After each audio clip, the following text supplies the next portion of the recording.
It is great to be here. Thank you for the amazing welcome. A lot of friends here. Hi, Ari. How are you? I spend more time in LA than in most cities. I just want to point out our amazing Turning Point USA activists over here, right? They are on the front lines. They have it much harder than I do. I'm going to point out a couple of them and the importance that they've actually had to everyone in this room in just a second. For those of you that don't know, I'm Charlie Kirk. I am born and raised from Chicago, Illinois. The fun thing about being from Illinois is we have term limits. It's a little different than most states. It's 1 term in office, 1 term in jail. So when we ask for our governor's cell number, we actually mean his cell number. My grandmother was a lifelong Republican from the north side of Chicago. She passed away in the mid-1990s, and she's been voting Democrat ever since.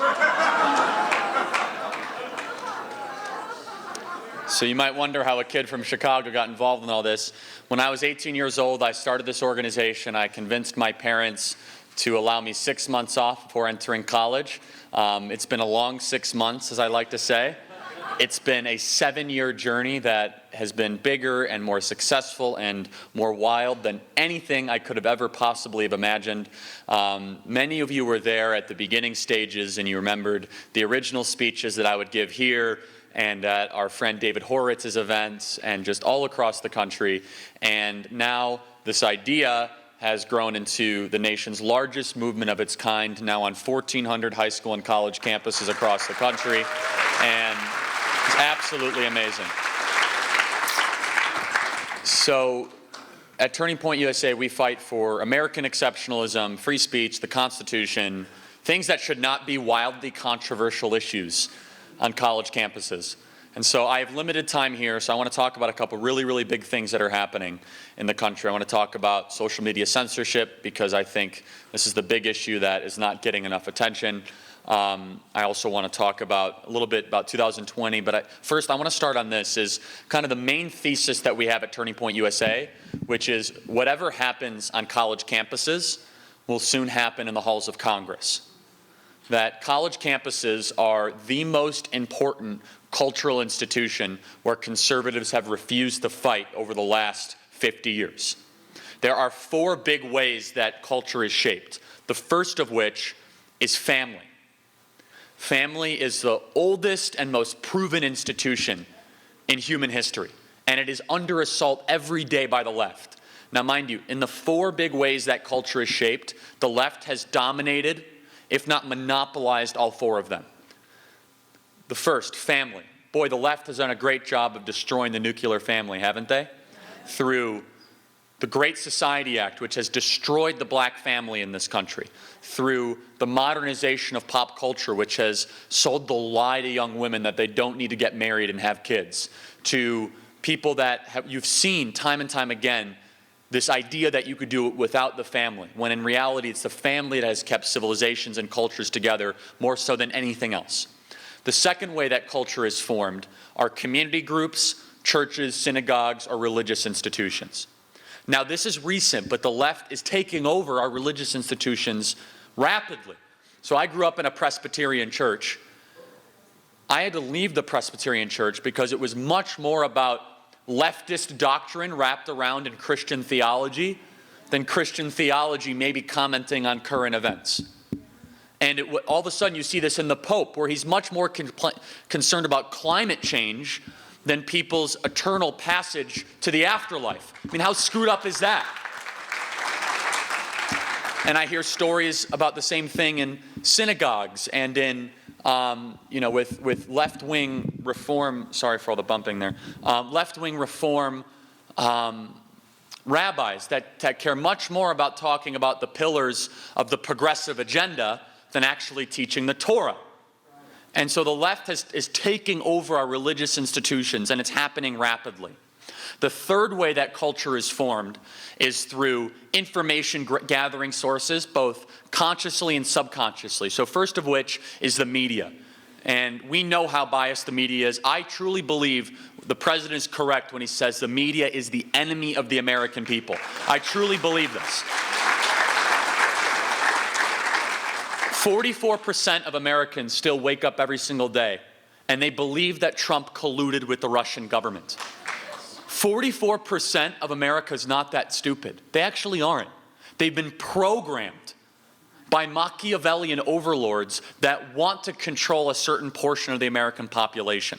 We know there is no collusion. It's been proven that there's no collusion, even though you can't prove a negative. We've proven it with 400 pages of taxpayer-funded investigation, that 44% of the American people believe a committed lie because the media has told them that.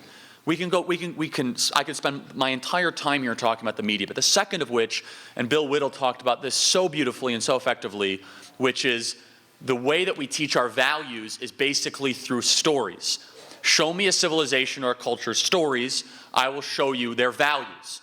So for example, the stories that are in our culture are about generosity and benevolence and heroism and the individual and family and team building. Whether we understand it or not, the stories that we teach our kids are actually a reflection of the values that we hold, and those values are the values found in the Torah and in the Bible, the Judeo-Christian ethic. Do not lie, tell the truth. If you do these things, you will fall from a position of power. The only way you could possibly get back to that position of influence of power is by doing an act of heroism that is greater than yourself. That is the really short version of the hero's journey that we find in the three most powerful books and movies that shaped my generation: Harry Potter, Lord of the Rings, and Star Wars.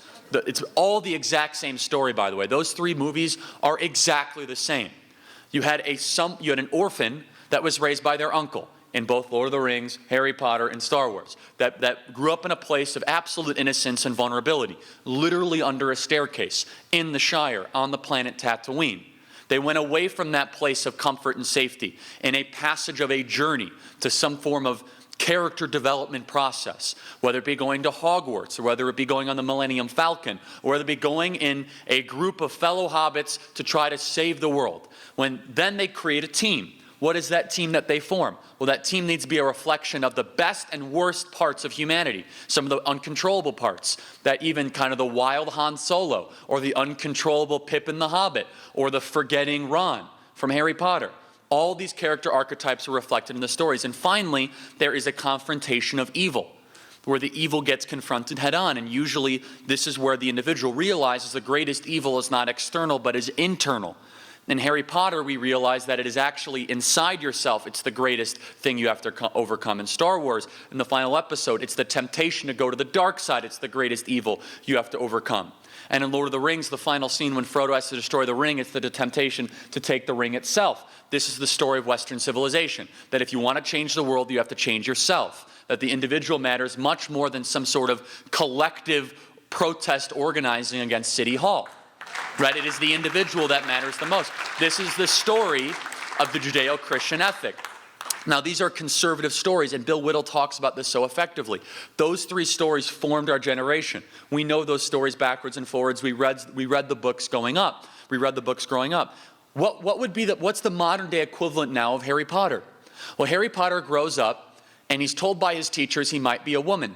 So he's not sure about his gender identity.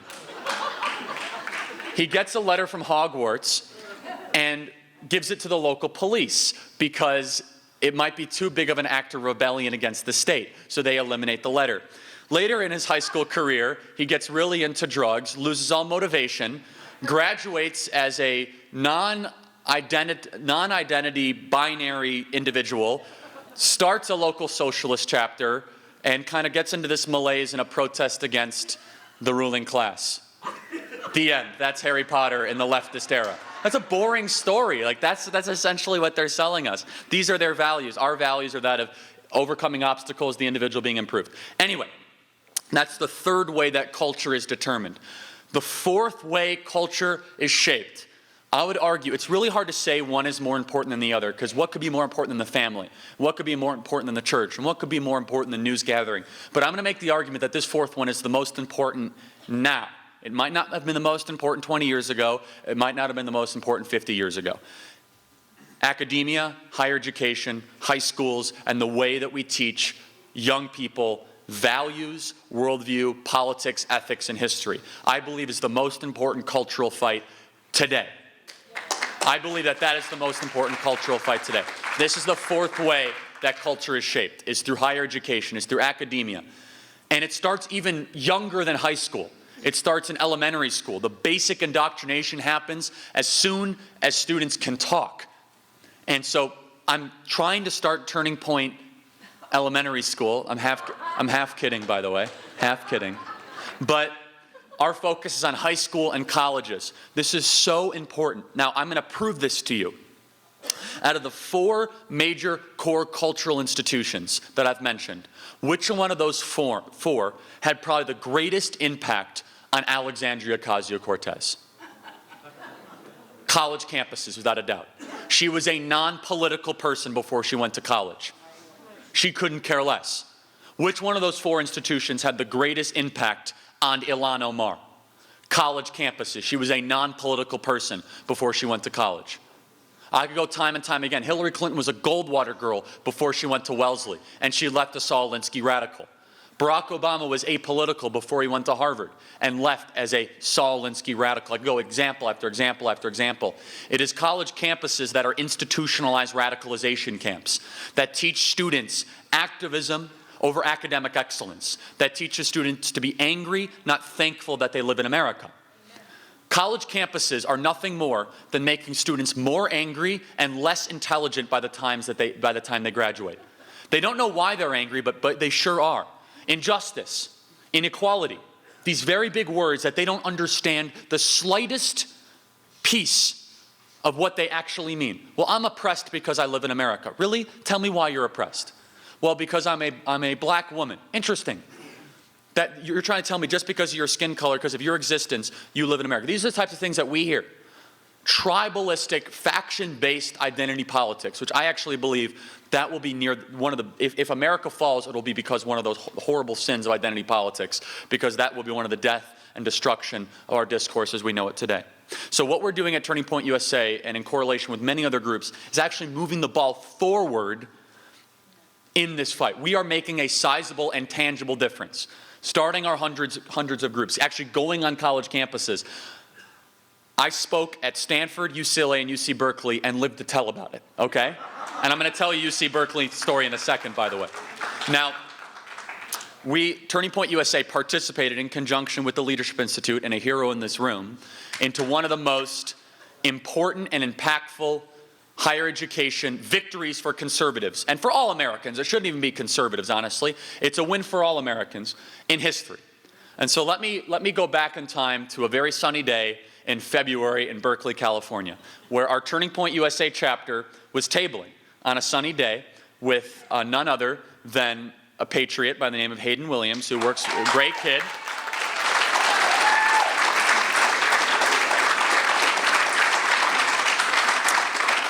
And Hayden works for a alliance sister organization called the Leadership Institute, but he was wearing our Socialism Sucks shirt, which we're having a lot of fun. Now, mind you, the Turning Point USA, we understand we're not going to be the majority viewpoint at UC Berkeley. But that doesn't mean you shouldn't fight. That doesn't mean you shouldn't try to get every student you possibly can. So Hayden was out there wearing the Socialism Sucks shirt and was recruiting and tabling, and some left-wing thug was so offended, was so bothered that Hayden Williams is wearing a Turning Point USA shirt and was tabling. And comes out, and I'm sure you've all seen this video 100 or 200 times, and smacks him right in the face. A Turning Point USA activist in conjunction filmed this, sent it to me, I tweeted it, and as they say, the rest is history. It goes viral. But here's the beautiful irony of this whole thing, and I'll go into the second, third, and fourth component of all this.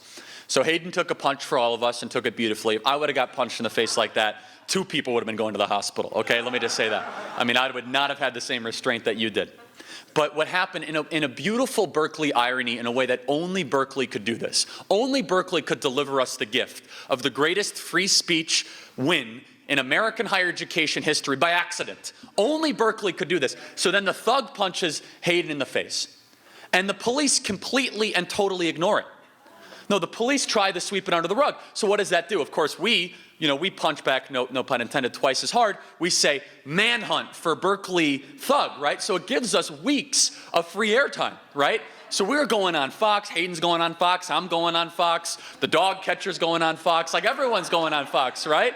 We're having this great time. Where is this guy? Why is the Berkeley police ignoring it? Because the way it works in Berkeley, if you commit a crime against a conservative, you have a statue built in your honor, you're not arrested, right? So, no, or you got a professorship, or you get a doctorate, or you got a ceremony, a parade. No, I'm not kidding. So the police tried to ignore it. But if Berkeley would have just arrested this maniac the day they did it, there would have been no story.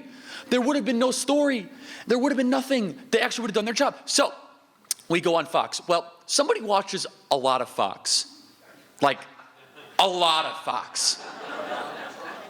So there's somebody who watches a lot of Fox after seeing Hayden get punched in the face 200 or 300 times.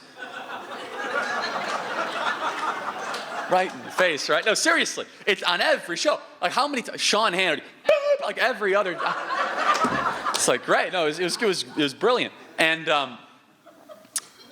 all of a sudden, the President of the United States sees this, and it just sets him off. And then at CPAC, he calls Hayden up on stage and announces one of the most heroic things in higher education reform, which is something that, honestly, none of these other Republican presidents would have done. George W. Bush wouldn't have thought of doing this in a million years, honestly. Where the executive order said this: any college that does not protect the First Amendment rights of its students could potentially have its federal funding withheld. What a great thing, right? What a great thing. All because of him. What a great thing. And he signs this. By the way, so there was a gap between the announcement and the signing, and we were there at the signing. It was totally amazing. And he gets called by these U.S. senators, these Republican senators, Senator Lamar Alexander, Senator Mitt Romney. Don't sign this thing. Don't sign this thing. Don't sign this thing. Because higher education is one of the biggest lobbies in Washington, D.C. And the establishment, they're bought and paid for by these people. They're bought and paid for by the people that are destroying our country. They really are. And yet the president says, wait a second. This is the way the president computes every decision. What did I say I was going to do? Because that's what I'm going to do.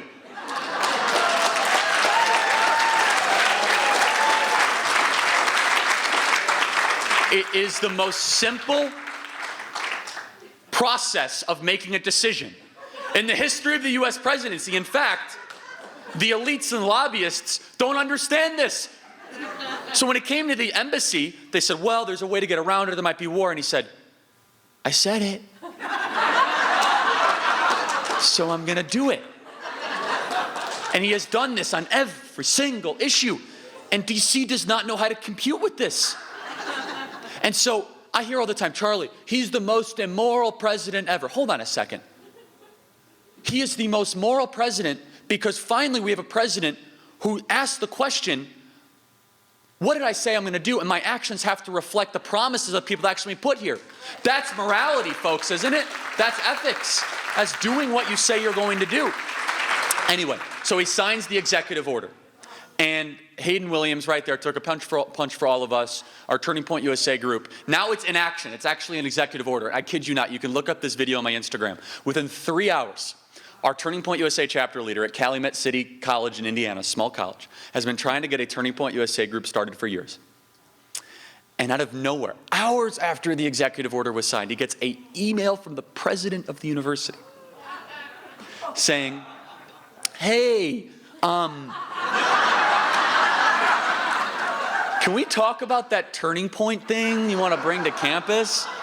You know, we'd love to bring in all of our deans. I kid you not, he comes in, and it was as if he was getting the Nobel Prize. They all stand up when he walks in the next day. And they all shake his hand, and now Turning Point USA is an official group at Calumet City College in Indiana, right? And this is the significance of it, because these people say, oh, it doesn't mean anything, it's just a signal to the base. Hold on, free speech everyone should care about. The left does not want free speech because they lose when we have debate and dialogue and discussion. They lose when there is an actual clash of ideas. They have feelings. We have facts and logic and history and perspective and ethics and morals and values, all the things that matter to actually formulating rational thinking. They only have feelings, they only have emotion. And so that right there, just being at UC Berkeley with 5 kids on a committed sunny day, with a patriot that was willing to stand up to a leftist thug, ended up having a domino effect on higher education bigger than any of these think tanks in Washington, D.C. could have ever possibly imagined. Publishing hundreds of millions of dollars of white papers that no one's ever going to read. Actually being on the front lines, doing the activism that is difficult when you know you're not going to be a majority. Imagine doing something knowing you're not going to win 50+1. That's what these kids go through every single day. That's what they do every single day. And they get bullied, and they get punished, and they get called names, and they get delisted, and they get graded down, and they lose friends, and they get all these different things. And these are modern-day heroes, conservatives on college campuses today. And finally, we have a president that has the back of the students that are fighting for the values of this country. Finally. And I just can't say enough good stuff about it. So thank you, Hayden, for what you've done there. It's amazing. So I don't know if I would love to take questions. I don't know if we can, but I want to say two other really big things, and then I don't know if I can go all day, by the way, until you cut me off. So anyway, oh boy, okay. We will. Yeah, it'd be great. Stand up, Hayden. Give it up one more time for Hayden. There you go.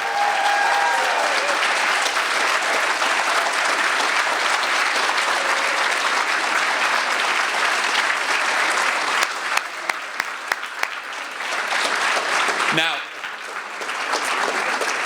there's one more piece to that story, which I want you to imagine this for a second. What if we would not have gotten that on film? Think about that.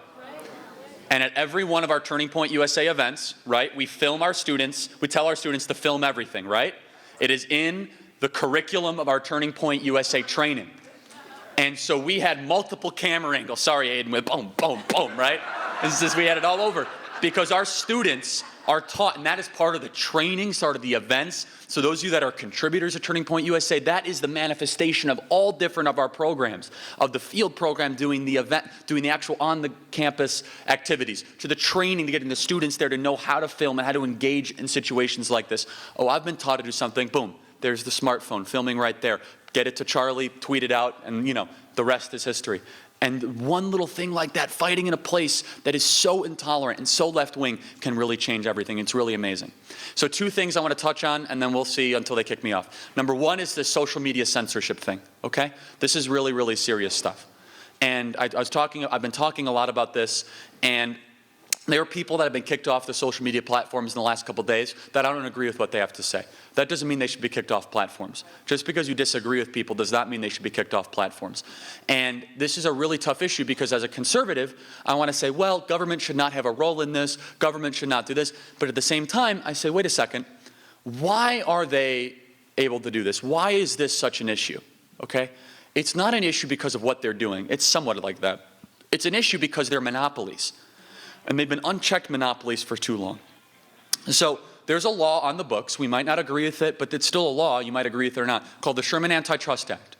It's a law that's against monopolies. So for example, ExxonMobil, right now, by law, by statute, cannot have more than 18% of natural gas and essentially oil industry in America. It's by statute. And that goes all the way back to the trust busting of Standard Oil. All the way back, 18%. Okay? So Walmart, for example, can't have more than 30% of all in-person purchases. So that's really where you saw all these other, Costco come out because there was litigation against them. Microsoft, the 1990s was broken up. You remember Bill Gates went in front of Congress and was so upset that actually led to the rise of Apple. Okay, so we've had instances of Sherman Antitrust Act.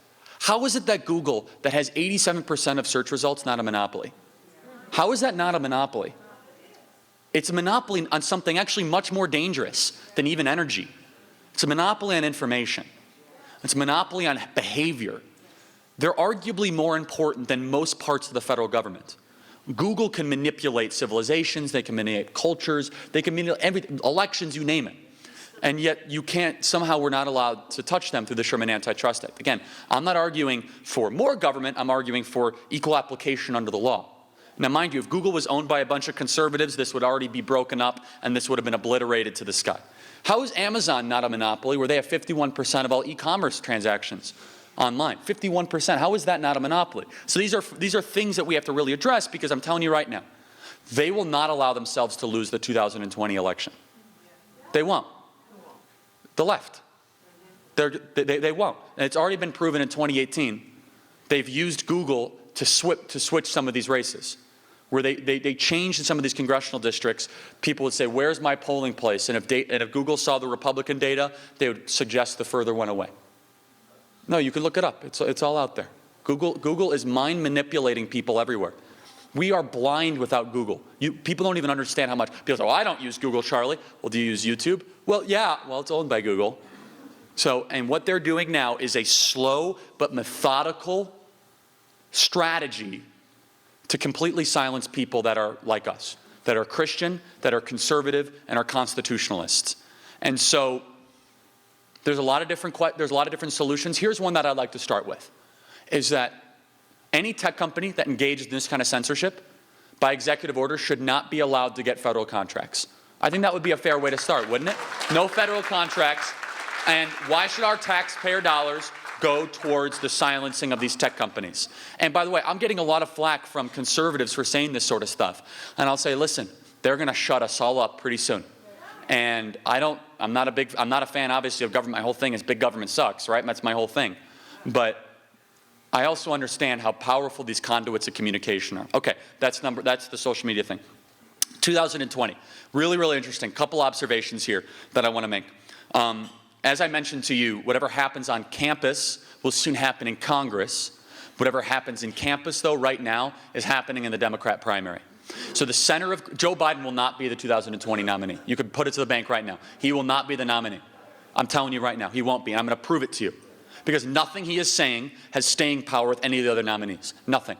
You could tell who's going to be the nominee by who is the fulcrum of energy behind issue-based policy. So, for example, Donald Trump gets tough on immigration starting in June of 2015. Every other candidate pretends that they're tough on immigration after that. As soon as he announced he was the center of gravity, people would go on TV to talk about him. Joe Biden has not commanded an issue for more than 24 hours, not once. But I'll tell you a candidate who has. Who is the center of energy, center of gravity? Who is the focus of energy? One person, Bernie Sanders.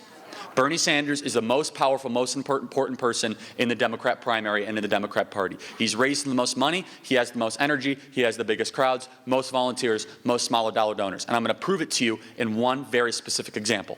Bernie Sanders, now the ACLU, this is what I love about the left, is that they will eventually Russian Revolution themselves and kill all themselves. Seriously. Metaphorically, they'll do this. Metaphorically.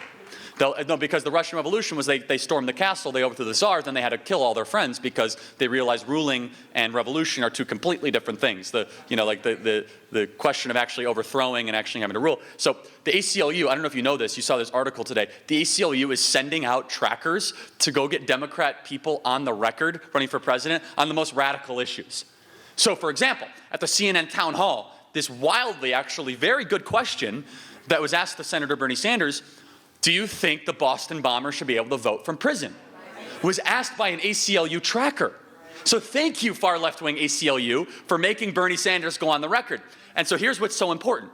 Oh, you didn't hear? Oh, my goodness, wow. Bernie Sanders said, of course he should be able to vote from prison. Now, I'm going to tell you first why this is significant and why this is one of the stupidest policy positions ever given by someone running for president, actually from an intellectual standpoint. So first of all, as soon as he says this, like clockwork, every other Democrat running for president is like, oh yeah, me too. Absolutely, yes. He should be able to vote. Yep. Why? That shows he's the most important person running for office. Biden puts out a white paper. Biden says, yeah, whatever, Uncle Joe, whatever. They don't care because they know there's no energy there. They understand where the focus of their activism of the left is. Okay, number two, why? So every one of them now believes that the Boston bomber terrorist should be able to vote from prison. So Bernie comes out. And again, too many students fall for this because the education system has done such a great job of making students not think but feel, right? That's essentially what education does. And so Bernie Sanders says, well, you have to understand, he does this, the whole thing. Every person should be participating in democracy, no matter how bad they are. Okay, so let's break this down. Let's actually break this down, what this means. First of all, so what he's saying, and he reinforced this in a later interview, is that he says that prisoners should not have to give up their rights. That's what he said. Okay, right. So should they be able to have a midnight rally against the warden out in the yard? Should they be able to own firearms? Should they give them up their Fourth Amendment rights? Should the prison guard be able to go into their prison cell and actually look to see if they have contraband? because that's a Fourth Amendment right. That's their property. The whole idea of going to prison is you give up your rights. You give up your freedom. That's why you go to prison. You literally go to prison because you did something. So Bernie says, well, everyone should have an equal voice. No, they shouldn't. They don't have an equal voice when you have a protest out of City Hall. You can't be like, well, can we let them out of Alcatraz for 20 minutes? We got a great protest because everyone should have an equal voice. Now, I'm going to give you a very technical reason why this is absurd, and this is why the media should ask him back in particular. Bernie says no one should be absent or taken out of our democracy. No one should be outside of our democracy. Interesting. Well, then, should they be able to run for office while in prison? Because prisons make up the majority population in a lot of rural towns in America. In Montana, there are 13 towns where the majority population are prisons. Yeah, I mean, you think about it, a lot of these federal penitentiaries are in the American West. Middle of nowhere, really hard to run away from. It's the local economy, prison guards are, it makes sense. I mean, it was actually a way to stimulate some of these towns that were destroyed by coal mines going empty. I mean, there's thought behind this. But all of a sudden, if someone can vote, then they can be involved in a democratic mechanism. They can run for office. Can they vote themselves out of office? Can they be a mayor from prison? Can they be a congressman from prison? Can they be city council? Can they form their own government? Do you understand? All of a sudden you break it down like this, you're like, wow, maybe people who killed somebody should not be able to vote from prison. This is a major policy position of every Democrat running for president now believes this because he's the center of gravity and he's the most important person running for office on the Democrat side. And it won't be Joe Biden. Joe Biden is the first person running for president, in my recollection, that actually is pretending to be more radical than he actually is. Usually it's the other way around. Usually Barack Obama, the radicalism slipped out towards the end, right? Where he says, I want to fundamentally transform America. Oh, that's nice. How many of you want to fundamentally transform your wife? That's something. I love you so much, I just can't wait to fundamentally transform you. My resort, I love my vacation resort. It's amazing. I'm going to fundamentally transform it. Then I'm really going to love it. I mean, all of a sudden his radicalism spills out 5 days before the election. Joe Biden's the opposite. Joe Biden's trying to convince people that he's the most progressive person running. Which, again, if you're trying to be more socialist than Bernie Sanders, it's such a foolish political strategy, especially since Joe Biden's been literally on every side of every issue in D.C. He's been for abortion, he's been against abortion, he's been for guns, against guns, everything. I mean, Bernie Sanders literally honeymooned in the Soviet Union. Literally. Oh, when you think about this, you just get married, it's the happiest time of your life. And so, where do you want to go, honey? How about Stalingrad? Yeah, I hear it's nice this time of year. Which actually makes it even scarier that he went and saw Soviet-style communism and still remains a socialist to this day. Now, what does that teach me, though? It teaches me that he saw a piece of communism that he liked. What did he see? He saw how well the elites lived. That's the part he liked. No responsibility, total authority, absolute control. That's what he liked. He said, if I can get in power, I can control the food supply. I can control the means of communication. I can be really important. I can immortalize myself. That's what he saw when he vacationed and honeymooned in the Soviet Union. It takes a very broken, sinister person to actually believe that, by the way. So I'm getting the yank. Am I allowed to ask questions, or we have to totally cut it off? Got to cut it off. Okay. So I have one specific ask for you. I have a new podcast out. It's doing very, very well. If you have a smartphone, so the left, they're trying to destroy this podcast. They're trying to kick it off Apple Podcasts, okay? Go figure, this is what they do because they know it's successful. We hit the third, by the way, on the top charts, we hit number 3 in the country in news and politics this week, which is amazing. So this message is getting out to millions and millions of people. So all I ask that you do, go to Apple Podcasts, type in The Charlie Kirk Show, press subscribe and give it 5 stars. This will prevent it from being delisted because they're literally sending all their trolls and trying to label it as a hate podcast. So, which would mean it would get yanked. This is what they do. They literally have full-time people that are operating to try to make sure people like I cannot talk. So just take those, it literally takes 20 seconds, not an inconvenience at all. Just press subscribe, press 5 stars. And then beyond that, please help our Turning Point USA students on the ground here in California. They need your help. They really do. And they're doing such important work every single day. So I know I'm getting the yank, so I will say this. We're traveling the country, we're making such an unbelievable impact. I just want to thank all the amazing people in this room that have made this journey possible and that have made our growth possible throughout the years. I'm only 25, I'm just getting started with this. And please continue to help the troops on the ground so that we can win America's most important culture war. Thank you, guys.